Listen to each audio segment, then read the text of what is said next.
you sometimes feel alone? Or would it be more to the point to ask if you often feel alone? Is it true that an increasing number of people are experiencing loneliness due to a lack of personal relationships with others? Is this unintended isolation causing personal harm? And how does one's relationship with God affect one's ability to initiate and maintain relationships with others? We'll address these questions and others on this podcast edition of Craving Answers, Craving God. I'm Chuck Rathert with Aaron Miller. Aaron is the pastor at St. James Lutheran Church in Glen Carbon, Illinois. Good day, Aaron. Hello, Chuck. How are you doing today? Good. How are you? You feeling good? Feeling great. Well, let's talk a little bit about the question of loneliness. And my first question to you is personal loneliness an increasing problem for the people in our country? Yeah, in our society, loneliness is a massive problem. It's actually epidemic proportions. People are reporting, I sometimes will say this, talk to my my students at the junior college, and if I ask them, how's it going, be honest with me, the response I almost always get is either bored or lonely. Convince me that you're not exaggerating. When you use words like massive, and would you say epidemic? Yeah. You're not overstating the case? I don't think so. I don't really know what I can do to prove that except just to say, I'm going to guess that almost everybody who's listening to this right now experiences loneliness to some extent. And then we're all, everybody throughout history is, there are moments when you are alone and you can feel the weight of that being alone. But it's become a chronic condition. It's not just become an occasional thing. It's become a chronic thing. And just anecdotally, of course, the people at my church, I noticed the first year, I've mentioned this in sermons before, I noticed the first year that I was here and meeting people, new people who were coming in, people who were already here. And one of the things they said to me is, I've always felt really lonely as a Christian. And, I want a church where I won't feel lonely anymore. And I thought that's interesting. It's a different, somewhat different demographic than my college students. I mean, there are, 18 to 25-year-olds who come to church at my church, but it's definitely a broader demographic. And it appears to me that, and of course, this is not just anecdotally, this is backed up by sociological studies as well, that boredom and loneliness have reached chronic, a level of chronic sustaining in our culture.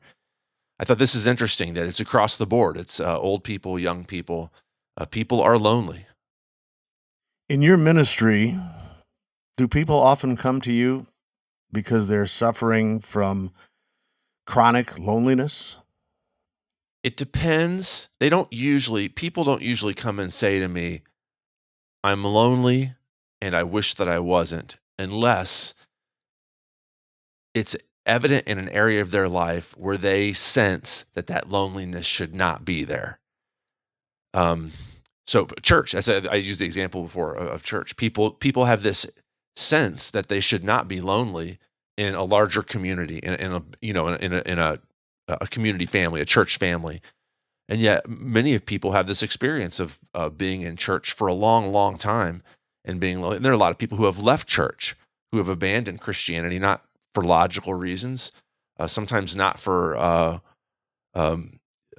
theological reasons even, but sometimes just because, quite simply, I didn't have any friends there. No, I went to this church for a long time and I didn't know anybody there. So another incident when this will happen, people will come and talk to me and say, and this is quite common, I'm lonely in my marriage, and I know that's not the way it should be. I mean, we all assume, anybody who's watched a rom-com or a Disney movie assumes that when you get married, you have a partner, you have a friend. And of course, for all of us who are married, there are times when that's strained somewhat. But there are a lot of people right now in our culture, including many Christians, who, kind of step back and take a look at their marriage and say, I'm really lonely in this thing, and I don't feel connected to my spouse. I don't feel like they know me. I don't feel like I really know them, and let's get that taken care of. So yeah, people come and talk to me, but usually not in a general sort of way when it impinges on a specific part of their life. I suppose there's some kind of normal frame of mind that most of us exist in. There are euphoric times, and then there are sad and lonely times. Yeah. And that's just part of being alive. Yeah. How does one come to the conclusion that their loneliness has crossed over into an area where personal harm might be happening? And it's not just an episode, but it's become a problem. Yes, it's a great question.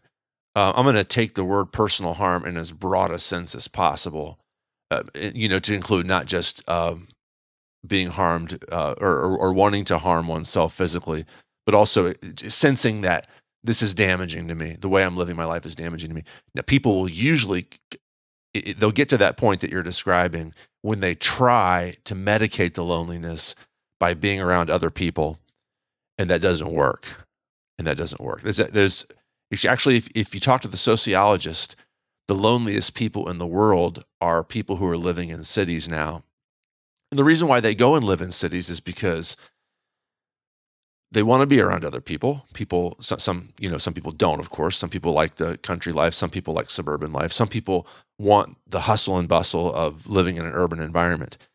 But what's happening is that people are moving into an urban environment, and they're not any less lonely than they were before. And in fact, the presence of other human beings, massive amounts of other human beings living and moving and walking around them and working with them all day, actually just exacerbates this sense of loneliness.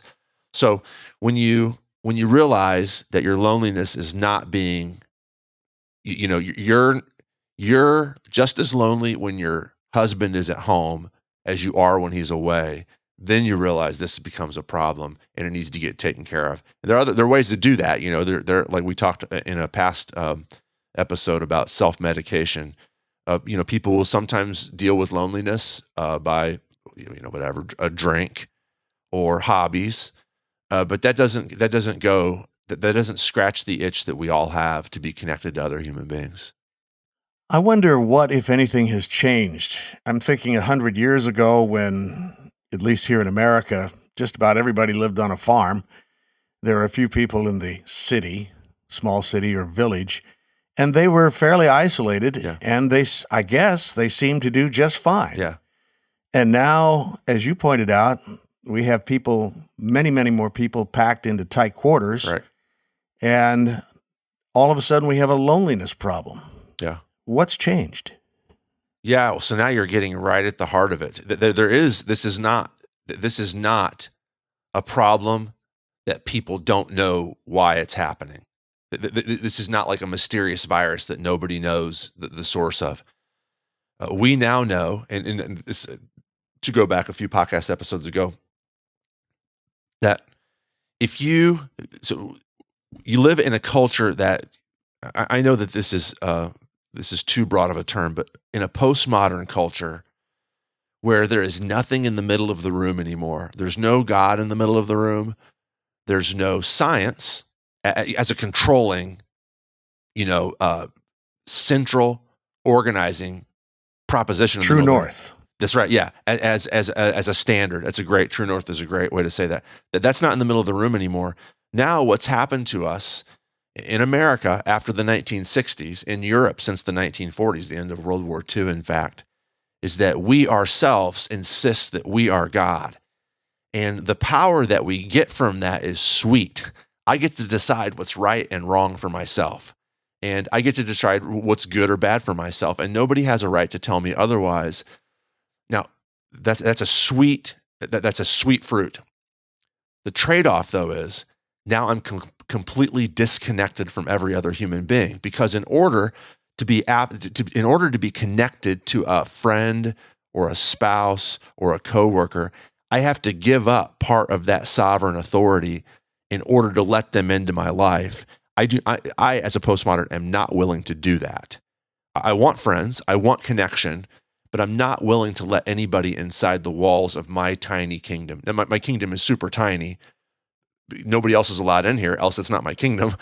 But it is my kingdom. I am in charge in here. And we as a culture have decided, let me say that better, we as individuals, and almost en masse in this culture, have decided that we would rather be in charge in a tiny, lonely kingdom than to give up authority, but to have other people in our lives. And that's exactly the problem.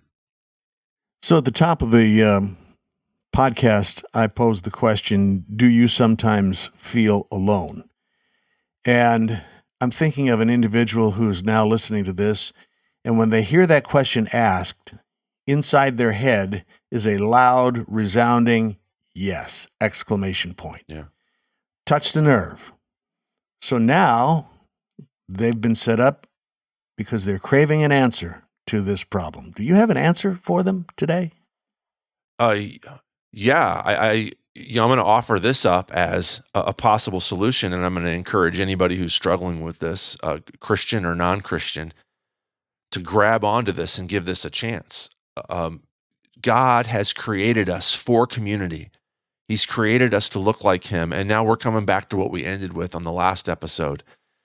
If the Christian God, who I believe is the God from eternity, is Father, Son, and Holy Spirit. But before he was the creator, before he was the redeemer, he was relationship, what Christians call the Trinity. And if we're made to look like him, that means that we were designed for relationship. And the only way to actually get that need satisfied is to find this relationship in him and in his plan. And the plan that he has is he's created in his son Jesus a new and renewed humanity. He's in the process of building up a community of people in himself. That's why the Bible talks quite frequently about, Titus 2 talks about, which some of us have been studying recently, Jesus gave his life, Titus 2:14 says, to make us his very own people. So as postmoderns, Christians are postmoderns too. I'm both a Christian and a postmodern, although I want my Christianity to be the true north by which I judge my postmodern predilections. But as a postmodern, I would love to believe that Christianity is God helping me as an individual. That's part of what Christianity is trying to do. But the primary thing Christianity is doing is it is a new family, a new community. So I would encourage it, and we can talk for the rest of the time if you'd like about how this actually looks in real life and what it means, to find what it means to be truly accepted, truly loved, truly embraced, truly known in the Church of Jesus. So in your proposed remedy, I was thinking that if you were going to give me the answer that I craved, that you would be telling me things like, well, get involved in a stamp club or join a pickle league or something like that. Yes. Get out there and mingle. I was not expecting you, well, I should have been because you're a pastor, but I was sort of not expecting you to go to God as maybe the first resource for dealing with my loneliness. Yeah. So now I feel like I'm sort of in foreign territory. I hear what you're saying, but I'm not quite sure how to process it. Yeah. So that's good. And there's a reason why I didn't say join a stamp club. And it's not just because that wouldn't be the first thing that came to my mind is in terms of clubs, although, collecting stamps is certainly a noble hobby that if you do that, I apologize if I am flippant about what you care about deeply. But the reason why I didn't say that is because, and it's also not because I'm a Christian pastor. And I realize that if you're listening to me right now, what you heard when I said that is, oh, this guy's like trying to say big, smart words to try and get me to come to church so he can be in charge of me. And I'm going to ask you to suspend that cynicism just for a minute and hear me out here. I'm not encouraging you to join a stamp club, although that's, fine, go and do that. I'm not encouraging you to, join a golf club or, be more involved in your HOA. And here's the reason why. It's because that's not going to work for you. Some of you have moved to a city in order to scratch this itch, and it hasn't worked for you. Some of you have joined the HOA. Some of you have joined clubs. Some of you have decided, you know what, when my friends go out after class today, I'm going to go with them. And you still are just as lonely as you were before. And here's the reason why. The thing about a stamp club is, let me back up. There's two ways as a postmodern to deal with individual sovereignty. One way is to do the desperado method. I'm my desperado method. Yes. I can't wait to hear this. I'm on my own. I don't need anybody else. I don't need anybody to love me. I am a rock. I am an island. So now I've quoted the Eagles and I've quoted, Simon and Garfunkel. Yeah. So that I don't need anybody else. Now, most of us can't live like that. because most of us we're still under the impression that we can scratch the loneliness itch by being around other people. And so what we do is we join a stamp club. Now, why do we join a stamp club? Because I want to be with people who look like me and talk like me and are interested in the same things I do. And every single person who's listening to this, if I say, well, you should get a group of friends, the first thing that we're going to think about is, let me find people who are interested in the things that I am, or that are in the same socioeconomic group that I am. But what happens is you get there and you realize these are just another group of me's. These are just another group of people who are, they're just like me. They talk like me. This is what a great example of this is, to quote the Police, is the song Message in a Bottle, where, Sting writes this song about this guy on the desert island who is so, it's a metaphor for loneliness. He puts this message in a bottle and he's crying out for help. He wakes up the next morning and there's 100 million bottles from 100 million castaways all saying the same thing. Well, okay, so you might think that might help. Let me hang out with all the other castaways, but you're just as lonely as they are, and they're just as lonely as you are. Okay, so here's where I'm headed, and this is why I ask you to suspend your cynicism, because what the Christian church offers you is the same thing that the Trinity is: diversity in unity. See, what you're craving is not just human interaction, but you're craving diverse human interaction. And when we aren't around people who don't think like us, don't talk like us, have different worldviews than us, have different interests than us, different ages than us, if we restrict ourselves to people who are just like us, you're never going to get that itch scratched. But what the Christian church offers, and St. Paul says it 100 different times, which that's, of course, is an exaggeration for emphasis. I'm going to say he says it 4 or 5 different times. He says that in Jesus Christ, there's no male or female, there's no Jew or Greek. He says this in Galatians 3, he says this in Colossians 3.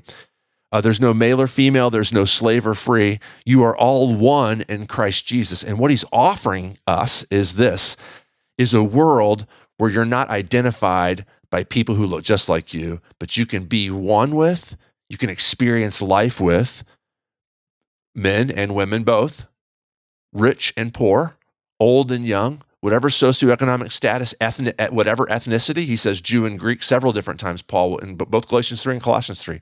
He makes a point of saying, both Jew and Gentile, both Jew and Greek, but both Jew and non-Jew. And this is what we need. This is the answer to our craving for relationship, is to be around a diverse group of people. So you have, if I heard you correctly, have identified the church or the congregation as a possibility here to deal with the problem of loneliness. I'm thinking, I go to church, I see the same people pretty much every week. I wave to them, they wave to me. I say, how you doing? They say, how you doing? We both say, we're doing great. Many of us are probably not telling the truth there. Right. And then we do it again next Sunday. So for the person who says, I go to church doesn't do anything to help me with my loneliness. Yeah. And quite frankly, I've been going to church for a long time, and I'm not sure, Pastor, that I believe you, that when you say that the church might be a remedy for my problem. Can you get me there? Yeah. So you've pushed us to the next level. I'm inviting all of you to come experience life in the Christian church as an antidote to your loneliness. But what you've described, Chuck, is what many Christians that unfortunately have experienced. And the key to this is your line, I go to church all the time. Going to church, what the Christian church has done. So first of all, what I'm about to say as a Christian is I'm going to use Christianity to judge the Christian church, which, by the way, side note, this is what Christians should always be about, using Christianity to be self-critical of themselves. Christians talk about the church and community, but if what they're talking about is, what you said, going to church, then they've completely missed the point. Going to church is not going to do it. Going to church as if church is an event on Sunday morning or, Wednesday night or whenever it is that you go to church, that's not going to scratch this itch, because you don't go to church, you are the church. And because Christians, especially, now this is not the case in the global South, but Christians in the West, because we're all postmoderns. What do you mean by global South? So not the West, Latin America, Okay. Africa, Southeast Asia. Yeah, it's a good question. where community is sort of built in, the desire for community is sort of accepted as the norm at this point. However, again, in the West, we're postmodern. So postmodern Christians have this sense that, well, I should go to church. I mean, God says church is important, so I guess I better do it. And a lot of postmodern Christians, by the way, don't do it because they've said, well, church isn't important. What we've done, though, is we've said, okay, yeah, church, that's there. I'm supposed to be a Christian. However, as postmoderns, we try to figure out a way to make church a place where I can still be my sovereign individual. So we go to church. Church is an event that people go to instead of a family that they are all the time. One element of that family, it's a very important element, is the weekly gathering. But that is not what church is. Church is this renewed community. In fact, if not sure how much time we have left here, but the way Paul talks about it in 1 Corinthians 12 and Ephesians 4, actually he uses this metaphor a lot. Romans 12 as well, Ephesians 2, Ephesians 5, a couple other places too. Colossians 1 he uses metaphor of this renewed Jesus community as a body, which has completely different parts. So look, if you try to think of a body that's made up of all one part, it's not going to work. And that's what we as a culture, we do. We are either, desperado body parts. We're just, which an ear can't do anything if it's just sitting there on the ground. Or we want to be in groups that are all like us. And so we go to the stamp club or we go to the ear club where it's all of us ears. Well, then who's doing the sing? Who's doing the walking around? But what Paul says is that the body of Christ is supposed to be a body. It's supposed to be a group of diverse, completely different interests. We saw this. I can't remember if I was talking with you about this last time or if this was a different place I was talking about. When Jesus starts to create this initial new family around himself, he puts a Democrat and a Republican together in his family. He puts Matthew, who's very much loyal to the Roman status quo. He's actually a Jew, but he's gone back on his Jewishness to work for the Romans. And he puts Peter, who's a zealot, who is radically and violently anti-Rome. He puts them together in the same group, and he's like, this is what your family is. It's going to be diverse. And the reason why it's going to work is because you guys are all so different. And all of your differences are going to come together to work in this body. Like some of you are a knee, some of you are a foot, some of you are a kidney, some of you are an elbow. All together, completely different. We are going to work as one unit. This is the vision that Paul offers. And in fact, it comes from Jesus himself, if you can let me preach at you for a second. Jesus in John 17 says, and this has a little bit to do with, this has to do with our loneliness, as long as we understand that what we're talking about today is not how to get rid of your loneliness, but how to connect with the eternal God and letting the cure for our loneliness fall out of that connection with him. So Jesus says in John 17, he says he's praying to his Father. So Jesus, one member of the Trinity, praying to his Father. How many conversations have they had like this over the course of infinity too? And here is Jesus the Son praying to his Father, and he says, I pray that all of these people in my family, all these people in my new church may all be one, just as you, Father, are in me and I in you. So there that is. What we're created for is to look like the Trinity. And what Jesus is saying is, God, I want them to be like that. I want them to be like us. I want them to know what it's like to be completely loved and accepted and welcomed and included and be a part of something that's much bigger than themselves. And here's the reason, he says, that they also may be in us, so that the world may believe that you have sent me, that they also may be in us. So here's what we're going to. We started off this conversation hoping to help people with their loneliness. And here we've got around to the secret of the universe, right? Jesus says, I'm creating this family so that they would be one, so that they wouldn't be lonely anymore. No, that's going to be a side effect. That's going to be a helpful side effect. So that they can, have people that all get along with them. That may or may not be the case in the Christian church, that we're all getting along. No, what's the goal here? That they also may be in us. When we, in Jesus, in the Christian church, not going to church, but in the Christian church, connect with each other, connect with this ethnically, socioeconomically, interest-wise, diverse group of people, we become one in Jesus, we're actually connecting to who God is. We're actually tapping in to the secret at the center of the universe. That's why you're so lonely. That's why people are so lonely, is because you don't just want friends. You want to know that you've made contact with ultimate reality. By the way, this is why moving to a city, this is why joining the Stamp Club is not going to scratch this itch. You might have people that you can talk to, but you're not making contact with this ultimate reality.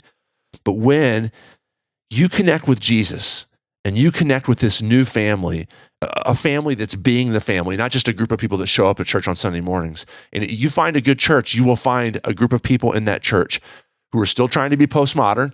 They're still trying, I go to church, but they don't really want to connect. You will find in any good church, you will find a central family that wants to experience who God is in community. You go there and you find this group and you will find yourself connected to the heart of God. So our listener says, those are good words. Those are good words, Pastor. I appreciate what you're saying, but you don't quite understand my situation. I've been a member of the Stamp Club. I've joined various organizations. I've put myself into those positions. And you know what I got out of it? All I got was discouragement and hurt. Those things ultimately led to hurt. And you know what? This may come as a shock to you, but that even happened to me at my church. So yeah. I'm lonely, yes, and I don't like being lonely, but it's safer than running those kind of risks that you just described. Yeah. How would you respond? Well, I'll say, so first of all, let me be critical of your church along with you. In the name of Jesus, let's let Christianity sit in judgment on our churches. As postmodern churches, we want to be a Stamp Club. We want to be more like a Stamp Club, only we're not the Stamp Club, we're the God Club. That's our common interest. And so we get together. And when you get together and you base your connection on, we're all the same, what's going to happen is that personality is going to end up being in control. It's going to be turned into a power play. And that's what's happened in many churches, is that instead of being the diverse and one in the name of God, in the name of the Trinity, instead of being the diverse and yet unified family, they've become a Stamp Club. They've become, an interest group, a social group. And inevitably, in that sort of scenario, it's going to turn into a power play. But now, you're concerned about, you've gone through that experience, and trust me, everybody goes through that experience in our culture where you can't find an antidote for your loneliness. Everybody has gone through that experience, whether at church or whether at school or whether at work or whether sometimes even under the roof of their own house, people have experienced this hurt. And the temptation is to play it safe and to say, I don't. This is what C.S. Lewis's book, Grief Observed, is about. C.S. Lewis marries a lady, no interest in being married. And because he knows, if I get married, I'm going to get hurt. Either, he says at one point in the book, I look at, this is after his wife dies. So a grief observed is Lewis's recollections of his own psychological state in the days and weeks and months following his wife's death. And he says, I walk down the street and I see in my friends' faces, I pass my friends who are couples and I see in their faces, someday that's me. One of these days, either I'm going to be burying my spouse or she's going to be burying me. And that kind of potential hurt. I mean, this is what Simon and Garfunkel are talking about in their song. They're kind of criticizing this attitude of, I'm a rock, nobody can touch me, because I don't want to be hurt. And yet I would say this is that the game, what you're losing by having that attitude is this connection with the eternal God. What you have to gain by giving up that attitude is connection with the eternal God. Is it going to hurt? Yes. You know why? Because God hurts. At the heart of the meaning of the universe is the suffering God. And all I can say is this, is that if you get involved in people's lives, if you do what I'm encouraging you to do and try to find true and intimate community in the Christian church, you are going to experience pain. It's inevitable. But just know this, the reason why that pain is there is because the world is a broken place. People are selfish. Jesus himself has experienced that brokenness and selfish. He was abandoned. He was lonely at the moment of his greatest need. Every single one of his friends abandoned him. He took on that loneliness so that we could find acceptance in him. Is it going to be ugly when you get into the Christian church? Absolutely. Always is. But are you going to tap into this reality of I'm connected to people who I know and love, and they know and love me? And what's more important, that in experiencing that knowledge and love with them, I'm tapping into a God who from eternity is relationship, who knows and loves me too. That's what's on offer. Is there pain? I can't promise you that there's not going to be pain. What I am going to promise you is access to the secret of the universe. One last quick question. For the lonely person who has isolated him or herself because they don't want to run the risk of being hurt again, so much to the point where they're unhappy, but at least sort of comfortable in their loneliness, that they haven't even thought about what the benefits are that they've given up. I guess it's kind of crass, but can you itemize for me a little bit of the things that by isolating myself, I'm now missing out by having relationships in a Christian community, having a renewed relationship with God at the top of my relationships? What are the benefits? Well, so where do we start? There's a ton of them. First of all, your emotional life is such that it longs to be connected to other people's emotions. Becoming a hermit, becoming a desperado style postmodern is its own drug. And somebody can say you better let somebody love you before it's too late. But it's hard to get out of this attitude of I don't want that. Now, so you might not see this right now, but let me just say that when you watch the baseball game and your favorite team comes back from behind in the bottom of the ninth and wins, you don't just want to jump up and down in your living room by yourself. You want to be with somebody else. This is what's on offer, is that, the way the Bible talks about it is there are people who will weep with you when you weep. There are people who will laugh with you when you laugh. There are people who will pray with you. There will be people who will share every single tough, happy, intimate moment of your life. That's what's on offer. But here's the other thing. On your own, so that's an emotional benefit. Let me give you a practical, real life benefit. On our own, we are not good at so many different things. Like I have a certain set of skills that I can do. I have a certain set of things that I know about. I have, besides those things, an infinite amount of things that I'm not good at, an infinite amount of things that I don't know about, an infinite amount of experiences that I've never experienced.